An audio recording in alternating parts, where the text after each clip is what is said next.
I didn't get it. Good afternoon. It is the chicken box time, y'all. Welcome, welcome, welcome. I'm your host, Kevin Impeccable Peck, and we are here to dispel myths, to really tell the truth, and really to have a moment where we can get on our box about certain topics. We've dealt with things like black people versus fried chicken, black people versus the vote versus COVID, but we're versus everything. Today, we are versus sharing. Black people versus sharing. I'm representing your Gen Xers out there. So, all your Gen Xers, boom, you with me. Dr. Draper, how are you? I am well, and good afternoon to everybody. So, good afternoon. I'm representing me, but in terms of generations, I am a boomer. I call myself a millennial boomer. How you like that, Misha Green? But hello I to everyone. love it. Okay, Misha Grade, I'm going to bounce pass it down to you, my millennial friend. yeah. I love how everyone's saying who they're representing for other than. So as always, I'm gonna say I'm representing for the big man, capital God. Oh, that's what, and so that's what you sharing, black people versus sharing. Okay, we're gonna get into that. You know, how many people really want to share the gospel? Anyway, that has now been added to the list. Thank you very much. Thank you to Right. the even And though that's a real conversation among my age group because we know that the millennials, a lot of us have been brought up in the church, but sort of strayed away and not necessarily connected to the place of worship. So that is a really good conversation. But yeah, I'm representing for the millennials. I am the millennial friend. so And I'm so excited about this combo. if you just tuned in, we're broadcasting from the Afro American newspapers Facebook page and YouTube page, which has been sharing for 128 years information to inform, educate, and inspire African Americans all across the country. Now, we ask that you share as well. Sharing is such a global thing now. It's a little arrow, if you're watching us on Facebook, that allows you to share automatically to a page that you own or to a page that you manage. We're going to start out getting right on the box, Dr. Draper, about sharing. What comes to mind when you think about sharing? The first thing that comes to mind when I think about sharing are I'm early, listening. memories, where we had a lot of folk in our family, our age, a lot of cousins. And so we always had to share, right? You shared clothes, you shared your food, and you shared your toys, and your parents said to you, now you're being selfish. You know you're supposed to share. So what comes to mind for me are those early memories of being taught how to share. Now, like you're saying, sharing has gone to a whole new level. We're sharing these broadcasts, we're sharing a whole lot of things. Look, folks are sharing their so-called significant others, but I don't know if we're going to get into all of that. But that's what I think of when I say sharing. Okay, no, she didn't go there. All right. If you just tuned in, this is the Chicken Box where you speak your truth. This week we are dealing with black people versus sharing. Do we like to share, black people? Are we okay with sharing? And there's so much to share. I got to thinking. I mean, when we initially thought of the concept, I was like, well, you really, and then I said, you know what, you can go a lot of places with sharing. Misha Green, you're on the box, 30 seconds. Wow. So I don't even know how I can follow that bit of the box. But I really am interested to see where this and hear where this conversation goes because there's so many aspects to sharing. As Dr. Draper said, from a very early age, you're taught to share. I was a Barney fanatic, and that was all that Barney talked about was the importance of sharing. And as you guys know from tuning into all of our streams and lives, my favorite thing to say is sharing is caring. So I'm a big time sharer, and I have learned to share and the importance of sharing and the different facets of sharing, except sharing my men. Okay. Not gonna be happening. But I do understand the importance of sharing. But I also understand some of the history and resistance to why people like us, have some sort of mixed feelings around sharing. So I'm excited to talk about it. Wow. If you just tuned in, this is the Chicken Box, and if you're from Baltimore, you know that the Chicken Box means four wings and the fries. If you're looking anywhere else in the world, the Chicken Box refers to getting on your box and speaking your truth about today's topic. If you're tuning in, if you like to share, uh, just put a one in the chat. If sharing if rubs good with you, or it depends on what it is. But when you said sharing is caring, Misha, I'm gonna give you another Baltimore thing. They call it sharing and caring. Okay, that's Oh, two. I know about Sharon and You Kern. know about sharing and caring. I So know a lot of people don't know about sharing and caring, but sometimes in this Baltimore metropolitan area, you're going to find Sharon and Karen, and they're either cousins or sisters. And they usually grow up in the church. Anyway, if you just tuned in, this is the Chicken Box, and we're talking about sharing today. Do you like to share? And the question is, what's been the stereotypes around sharing for Black people? Misha? Well, so again, this was sort of an interesting thing for me. And even after I sort of pre-wrote some things down, I thought about some other ones. So Black people don't necessarily have a good rep when it comes to sharing. However, again, guys, these are solely stereotypes, not anything that is necessarily a belief of the Afro-American newspapers. And I want to be clear, actually, it was interesting when I did a lot of information, research and trying to find information about Black people and sharing. What was really interesting is that I found that there's so many articles, particularly in 2020, about Black people teaching white people how to understand what's happening with us and sharing our culture and things like that, so that they can now understand and sort of empathize, particularly in places of work, what Black people are going through all this time. So it's really interesting that I saw a lot of white splaining about sharing in the Black community, and it had nothing to do with what we're talking about today. Is that a word you just made up? White splaining? White splaining. No, I'm not. White splaining is a thing. Just like there's mansplaining, it's basically somebody that has no business explaining someone's life. Absolutely. Things that maybe shouldn't be explained, and you don't owe somebody an explanation? Well, it's by that particular person. So like Donald Trump is often accused of mansplaining about women's rights, right? Gotcha. Absolutely. White splaining is white people talking about what Black people need. Got it.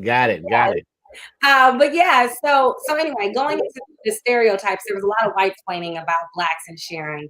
But we know that Black people have sort of been forced to share historically throughout much of our history, at least here in the United States. And even we know that we sort of come from a village mentality. So sharing is not foreign to us, but people don't think that Black people share. They say that we don't share money, our food, our businesses, that we don't share other people's ventures, particularly now through social media.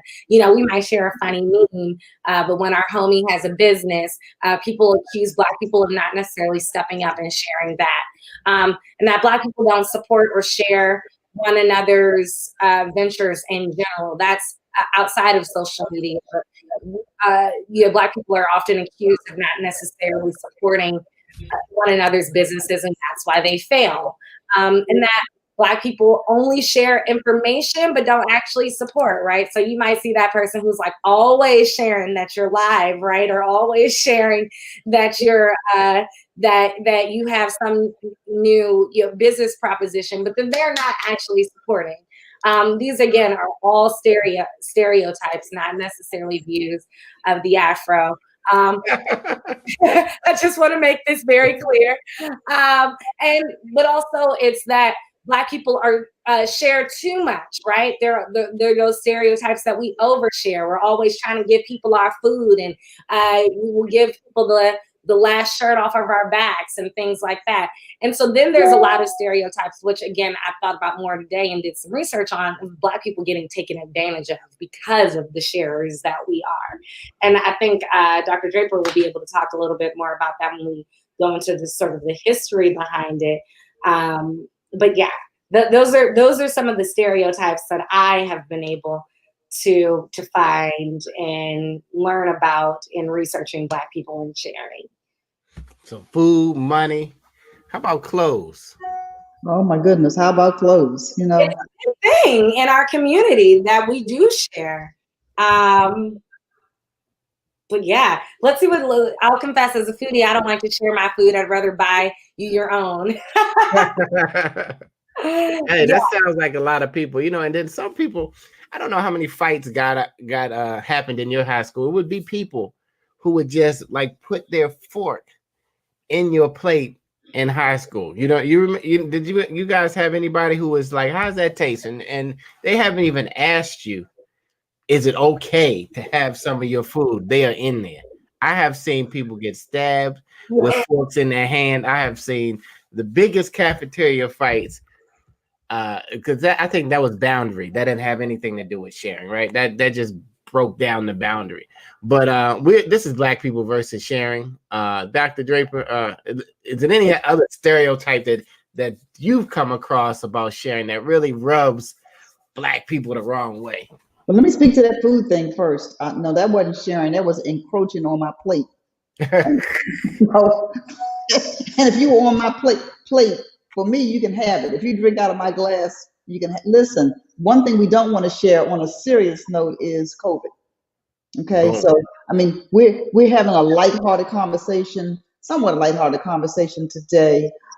We've tackled so many heavy topics, and as these numbers go up, and there's so much, rightfully so much concern, and we are communal folk, right? We love to be in relationship with one another for some things, like Misha said. And so one thing that we have to be cautious about is not sharing the Rona, right?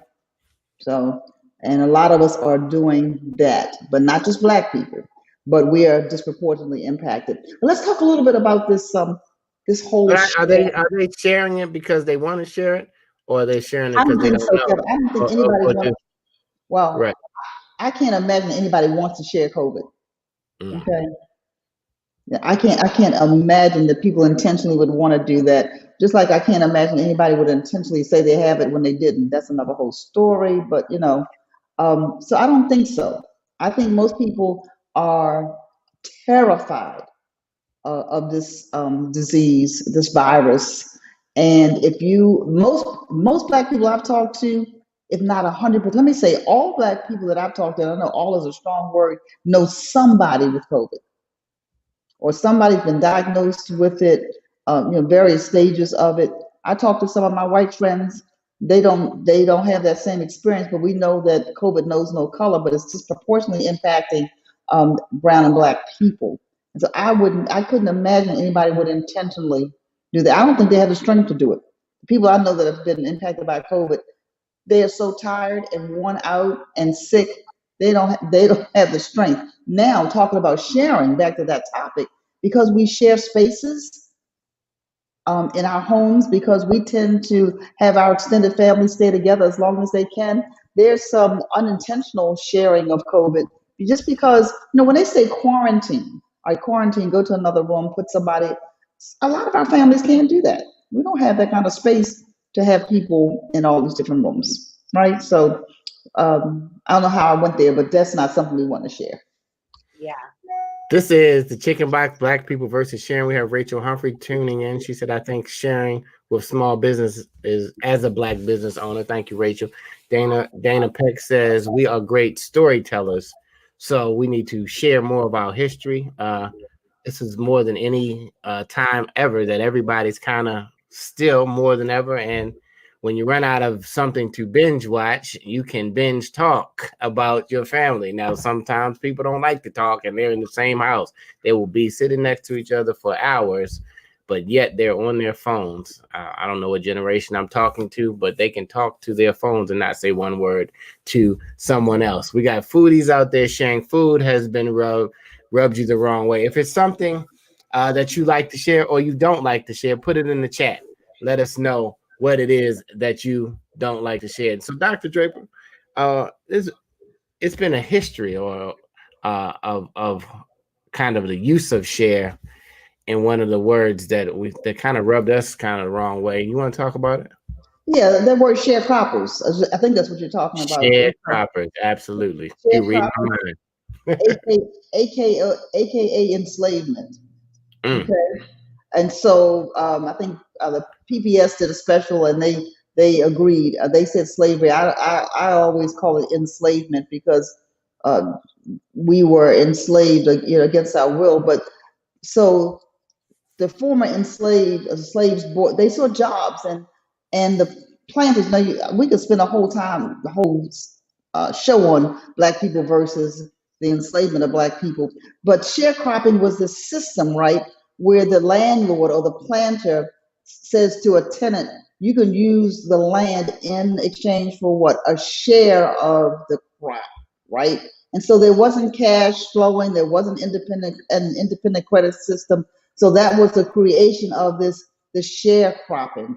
We see some of that sharecropping coming up even now, right? In 2020, people are sharing their homes and doing other things for money. And so tenants were tied to the land because they had to work to produce the biggest harvest that they could. And they were unlikely to pursue any other opportunities. And so they still picked the cotton, the tobacco, and then there were high interest rates. Hello, somebody. High interest rates were there as well. And so they had a big risk because the harvests were unpredictable. And then uh, when the Great Depression came, the sharecropping faded. But sharecropping really was what I'm going to call, in some cases, legal enslavement because our people were still tied to the land. And so they were free, but not really free. Boom.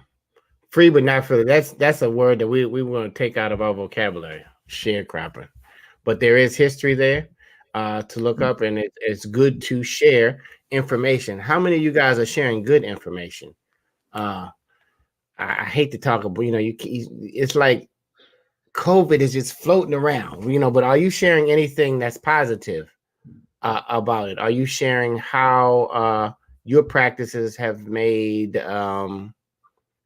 your family safe during this time? Are you sharing that you were able to take the test, or are you sharing? I know some family members who went through COVID but didn't share until they were out of it. You know what I mean? But do you share when you're going through with people? And I can ask you, Misha, do you share when you're going through something, or do you wait till you've gone through it to share about it? I think for the most part, I tend to share when I'm going through. I'm very picky and choosy with who I share things with. But because I've sort of grown up in the tradition of prayer warriors and people sending you prayers and good energy, etc., when you're going through something, I sort of need that as a sense of comfort at times. But it just depends. I think it definitely depends.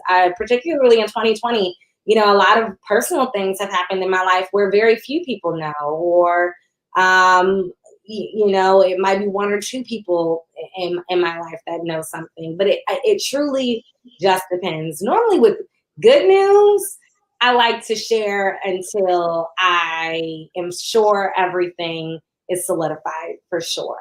Again, and I hate to sort of make it look like, oh, well, I only want my prayer warriors when something bad is happening in my life. Because again, I'll tell 2 or 3 people to keep me in prayer when something good is happening. But I normally don't share major things until it is something is solidified. And maybe that's the journalist in me. I just want to make sure the facts are set in stone, and then I'll share.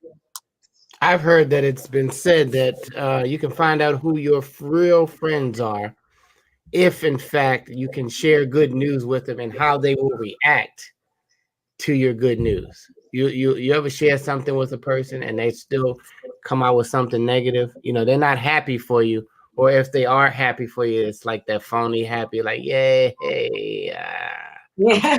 I'm still a hater. You know what I mean? It's kind of like you weren't really happy for me sharing my information with. Now, you touched on something earlier that we hadn't even had in our thoughts. And do you find that Black people find it hard to share about their faith? Dr. Draper, what do you think about that? I think it depends on the person. Mm-hmm. Some do, some don't, And so some people, they share about their faith very, very freely and openly.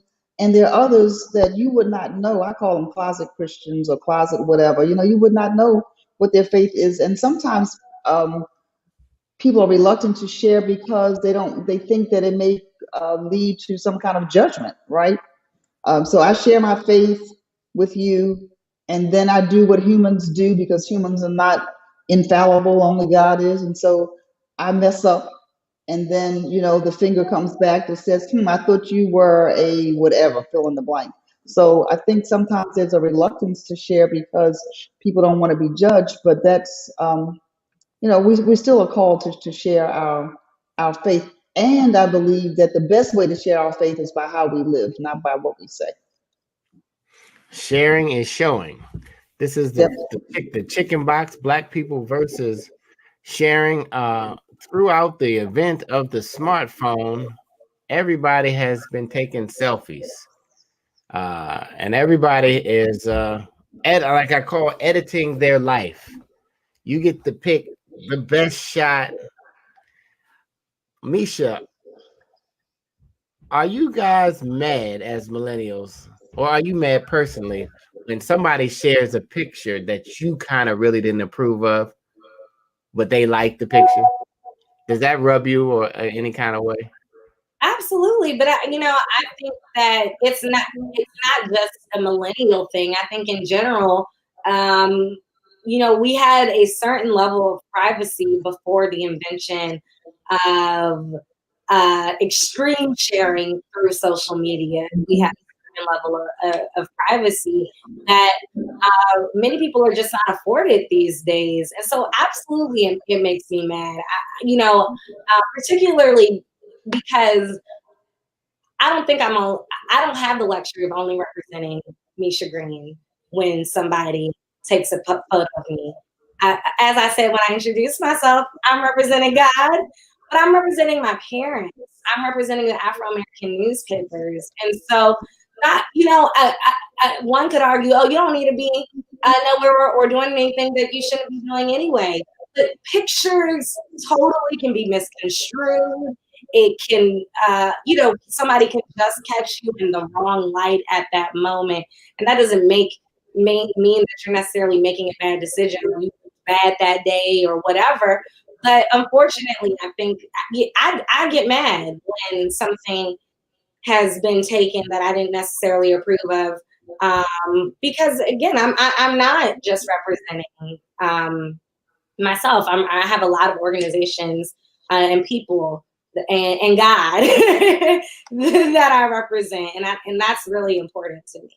So PC, everybody out there, before you share a picture that's not only of yourself, maybe it might be a good idea to say, hey, you mind if I share this picture of you? Are you saying that maybe as a perspective that you should think about and not just think about, oh, I look cute in this picture or I like how I look in this picture. I'm just going to share it and, and I'm going to post it everywhere. And then you see the picture and you're like, hey, you know what I mean? It makes the other person feel a kind of way, I guess, if you haven't asked them, is it cool to post this particular picture? Mm-hmm. Right. Yep. And often I feel like it's just like, if it's just a normal pose sort of photo and I might look bad, like that's on me. That's different. Okay, you caught me and my mouth was open or I was sneezing. Like that's me a little bit different. But particularly, I know in my generation and Gen Zers, I'm sure find this a lot too. What really gets people caught up is social media stories because people think, oh, it's only there for 24 hours, right? And it could just be like a quick second. I had a friend the other day who was out and, it was funny and she kind of laughed it off. But I'm sure if it sort of had escalated, she could have gotten in a lot of trouble, right? Where she was drinking in the shot and somebody just zoomed in for a quick second of her like dramatically drinking. It was funny. It was. I'm sure she was just thirsty, right? But she even posted like, dang, you had to do the zoom. You had to get the zoom right there, and if that sort of lives permanently or somebody screenshot that to make that person look bad, it can get bad. And that's really sort of the concern that I have these days because it happens all the time. It does happen all the time. I'm going to call it e-gossip, Kevin. E-gossip. Okay. Electronic gossip, that is the posting of unauthorized information about somebody other than yourself. And speaking of that, we could spend a whole show talking about things that we post ourselves that, given the social media platforms, they're designed to share, right? And so we post things ourselves, and then so we can't get upset if we post things. We do TMI. We post just too much information, some of us, about everything that is nobody else's business, right? So then you've given somebody permission to share. But the e-gossip I'm talking about is somebody posting something about you that's unauthorized, and so that's what it is. It's information that ought not to be shared. It's information that could be true, may not be true, and then we start making up stories ourselves about what the intent is there, right? And so sometimes we think, okay, it's okay to share that information. I know it, and how many of us know everybody has a best friend? So I tell you about it. But when I do it on social media, I am telling whomever that happens to have access to that information. So yeah, I get you, Misha. I don't like it either. But I don't do much. I don't do much personal sharing on social media, and it's not a generational thing. It's more my personality. I don't share a whole lot of things with folk that it's none of their business. Yeah, I know certain people that if you just tuned in, this is the Black people versus sharing, all kinds of sharing. We've gone through a list, and I'm sure in your mind it's clicking of all the things sharing information, sharing responsibility, sharing religious beliefs, sharing how you feel about a situation, or not sharing about how you feel about a situation. But it has also been times that sharing has been beneficial. And I would say, like, even though it may be unauthorized, it may be like George Floyd. And I'm not trying to go down that road, but sometimes sharing of certain videos and capturing certain moments has really been good. You know what I mean? And so that sharing, a lot of times educates, informs, impacts, and causes for justice to be done as well. So sharing has, the sharing has its good and its bad sides. And as parents out there, your kids share a lot of things privately that you don't even know that they're sharing. And they think this Snapchat, TikTok, whatever, like you said, the 24 hours.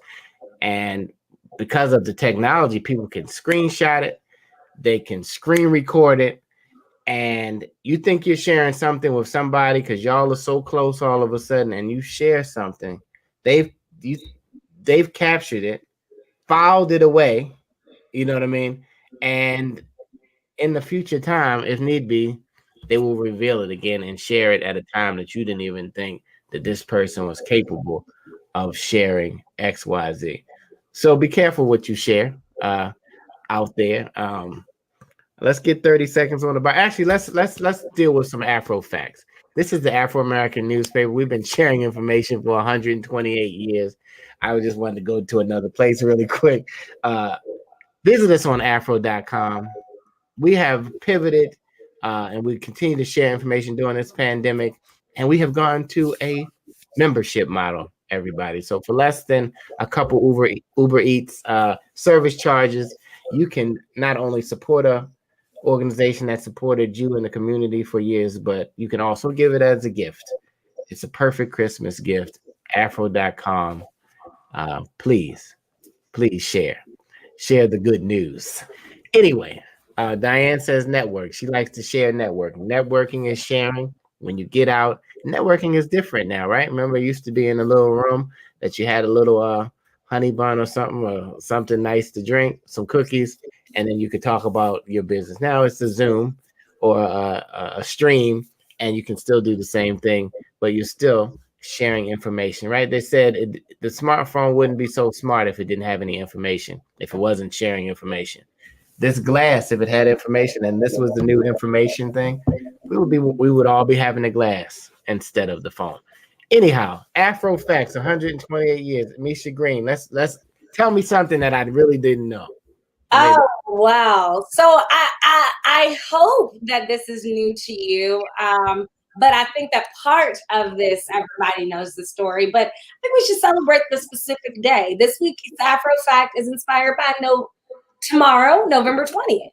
And so on November 20th, 1923, the U.S. Patent Office granted Garrett Morgan, a 46-year-old inventor and newspaperman, shout out to the newspaperman, for his 3-position traffic signal. According to History.com, Morgan did not create the first traffic signal, which was in London in 1868, but he made the important distinction so that there were 3 traffic lights, or what we now know as the yellow light. So it was just more than stop and go, but we also now had a sign to slow down. We thank you for that, Mr. Morgan. And that's this week's Afro Fact. Who knew? Who really knew that caution? Do you slow down? Actually, do you actually? It's people who, when they see the yellow light, and this could be a whole different topic, but since you brought it up about that great Afro fact about the yellow light, the caution, do you speed up or do you slow down when you see it? It just depends. So, you know, if I'm rushing to that press conference and I am right there, like the first person, I do speed up. But for the most part, I slow down because I've known too many people that get in car accidents for not slowing down, seeing that yellow. But I can't tell you, especially when I started learning to drive, I can't tell you like how many times I was in the car with my parents and my parents would slow down on the yellow and I would be like, no, what are you doing? But then, you know, of course, life and many other people's situations taught me like, yeah, yellow means to slow down. So I try to honor it for the most part. Dr. Draper? I agree with you. For the most part, I slow down, especially if it's an intersection where I already have enough red light camera tickets to, you know, put up on the bulletin board or something like that. And so those cameras are deterrent. They seem to be every place, especially in the African American neighborhoods. That's another whole topic.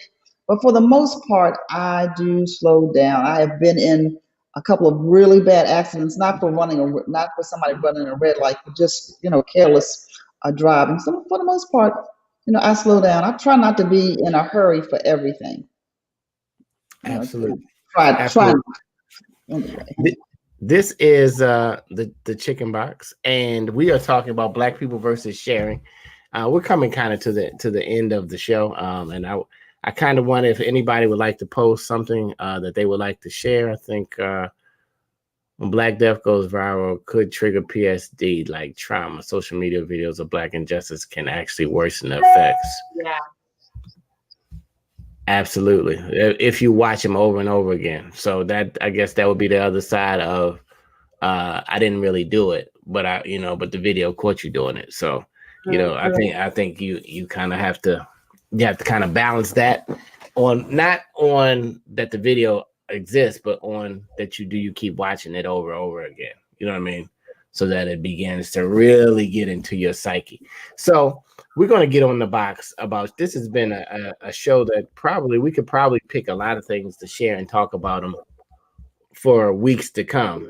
And when you really get into all of the sharing that goes on, like, what age do you learn how to share? Anybody? What age did you learn how to share? Put in the chat, what age did sharing finally enter your psyche, you think? Misha? I know for me, it was very young. Like I said, I grew up to Barney. So I would say maybe even in the month's age, I learned, you know, the different Barney songs about sharing. And let's put it this way. I have 2 cousins who are more like siblings to me. One is like 9 months younger than me and the other is 2 years. And so by the time I even had something that was my own, I was quickly expected to share anyway. And I had no problem doing so. Like I said, sharing was the cool thing. It was the good thing to do. Absolutely.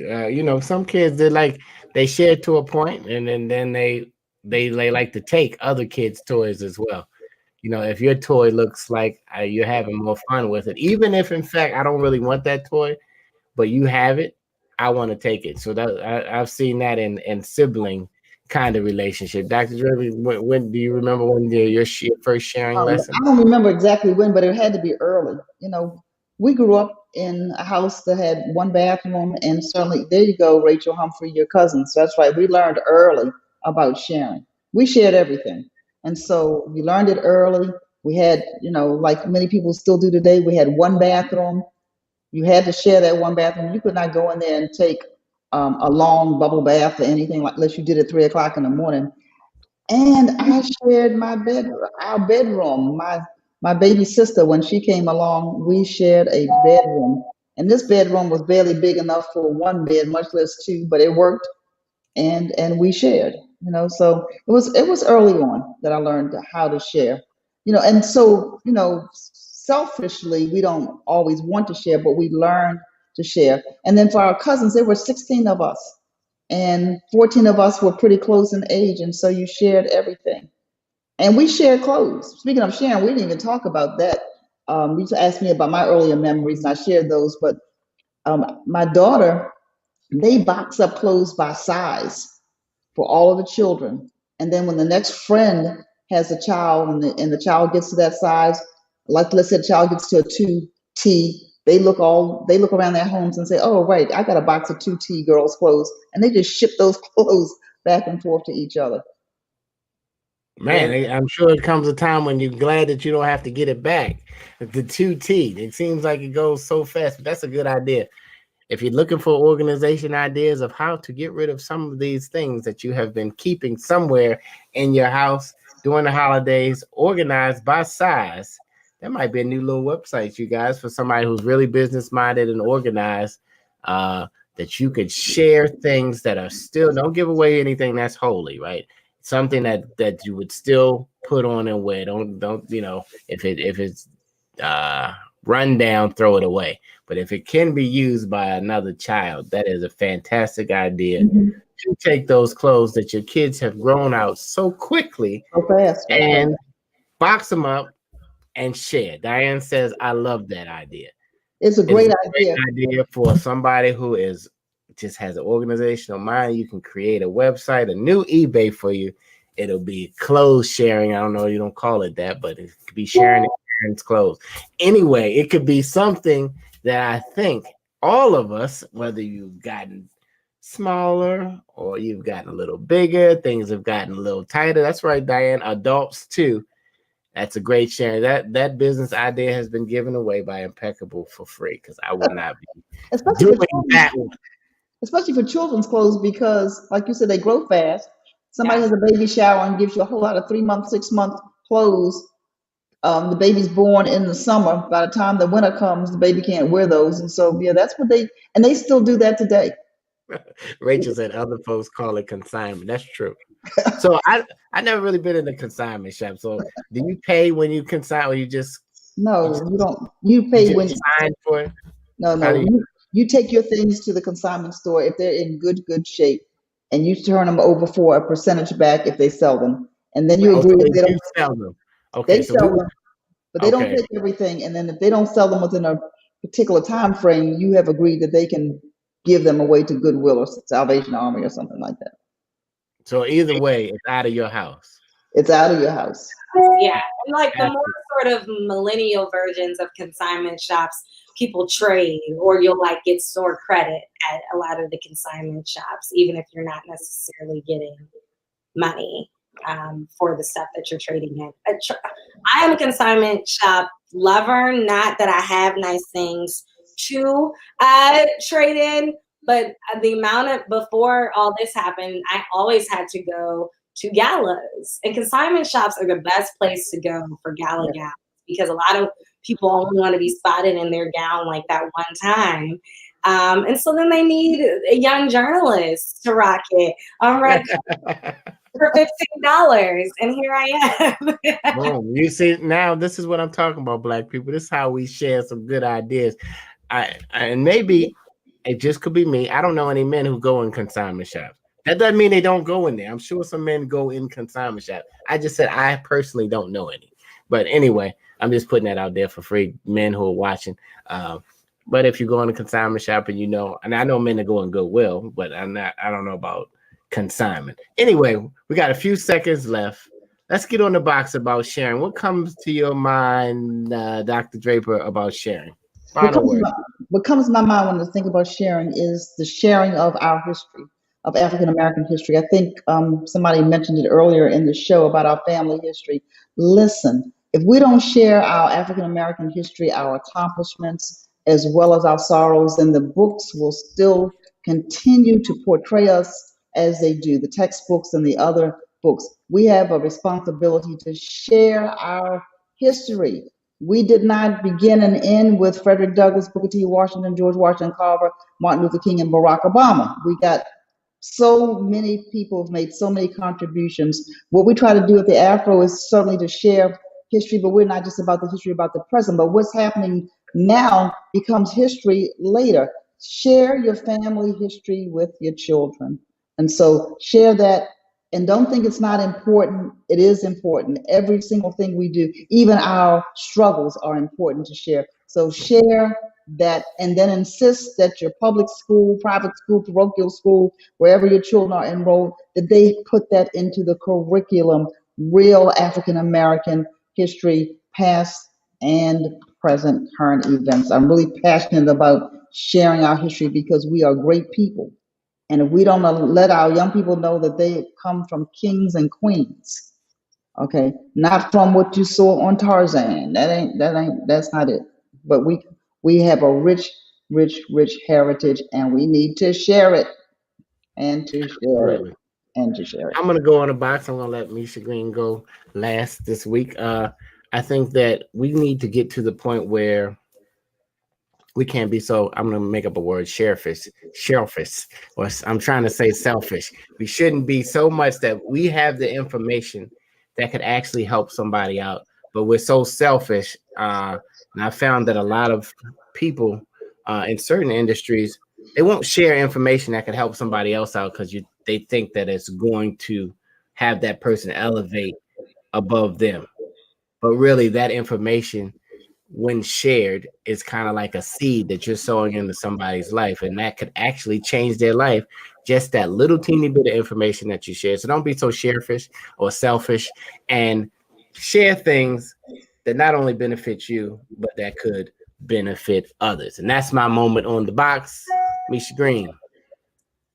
Oh, wow. Well, I think that what I have to say about sharing, and I've been really moved by what my boomer millennial and my Gen Xer friends have said about sharing. And the only thing that I'll add to that is where we are today, sharing is not boring.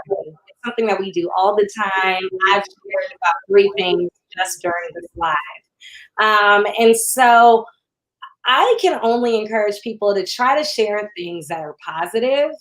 I see a lot of negative sharing, and I know it's so easy to do. And I know that that's often what gets conversations going.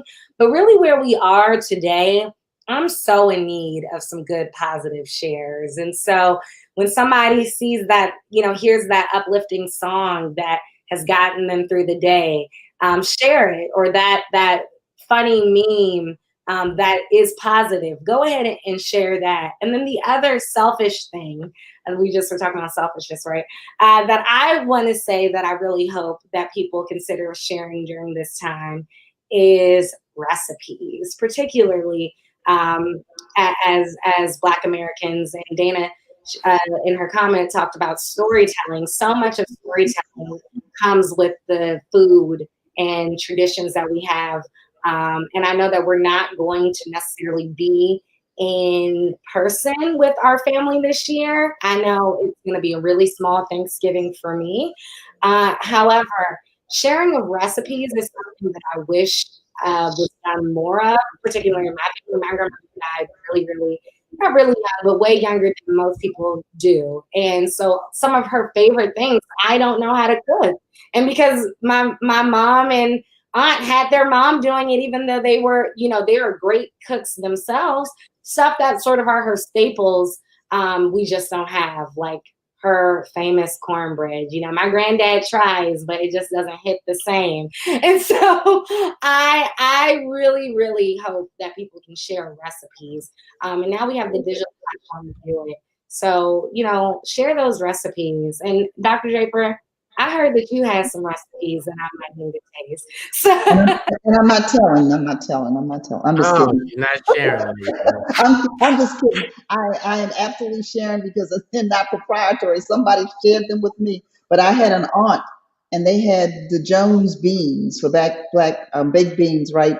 And they were delicious, and they would not share. They finally shared it with their daughter, but then she would not share. And unfortunately, she passed away. So I don't know if anybody knows how to do Jones beans, but yeah, we should share. For those who don't want to cook, let's share some restaurants where you can pick up the dinner. yes, Because maybe you're burned out. Maybe you don't feel like cooking. Maybe you're cooking too much during this season, and you're like, I need a break. But it is some good people out there who make some bomb Thanksgiving food, and all you have to do is just display it nicely. You know, I mean, you know, unless you just feel that it's not the love if you don't cook it. If it tastes good, it's still the love that is going to be around the table as you not only share in the moment that you guys are still together as a family. One more Thanksgiving, you get to share what you're thankful for. And I hope during this season that you really share what you're thankful for instead of daily talking about what's going on. Even though sometimes it's hard to ignore, but you need to really know that if you can hear your own voice, if your family can see you, if you can smile, if you can call somebody up that probably needs a phone call. And don't forget our seniors during this time. They really, really, really need a phone call, a hug, even send them a tablet, something so that they can see you on FaceTime or some other kind of video conferencing. Well, believe me, once they get the hang of being on the Zoom, they will want to be on the Zoom all the time. So, with that being said, I'm Kevin Impeccable Peck. This is the Chicken Box. This has been Black People versus Sharing. This is the season of love and sharing, everybody. Until next week, we're not going to have a show because it's going to be Thanksgiving. Next week, we'll be sharing. We're not going to have a Thanksgiving show about how people are spending their Thanksgiving. We'll talk about it after Thanksgiving. But Okay, after Thanksgiving, let's take a break and let's reflect on we'll give the chicken a break because it's the turkey's time. So it would be the turkey box. turkey box.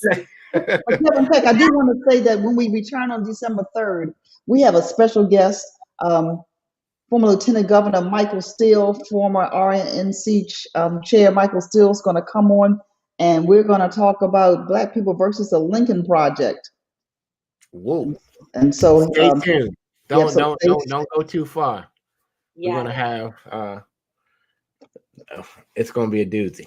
Anyway, And sorry, I also do want to plug because I saw a comment in this week's Afro. We have recipes and Black chefs that you can support in this area, or it's early enough that if you want to get some of their baked goods, etc., shipped to you, do so. But they not only do pass down their recipes, and these are people with businesses who are passing down their recipes, but they're also saying you can go ahead and support them and support a Black chef this Thanksgiving and have them on your table versus you putting all that sweat in it. Yeah, maybe the Afro, that'll be a nice little column if we just start a list, a Black chef list, and we can just maybe put it up on the website. Good idea, Misha. Until next time, enjoy your holiday, everybody. Share some love, okay? If you don't have anything else, don't worry about what somebody's gonna give for Christmas that they're gonna play with. They want now money, they want gift cards, they don't even want things too much. And if you're not gonna find a PS5 because they're secretly hidden away somewhere for all those who are still searching for them. But share love. It don't cost you nothing but a few seconds to share love with somebody. So until next time, happy Thanksgiving, everyone. Happy holidays. Happy Thanksgiving.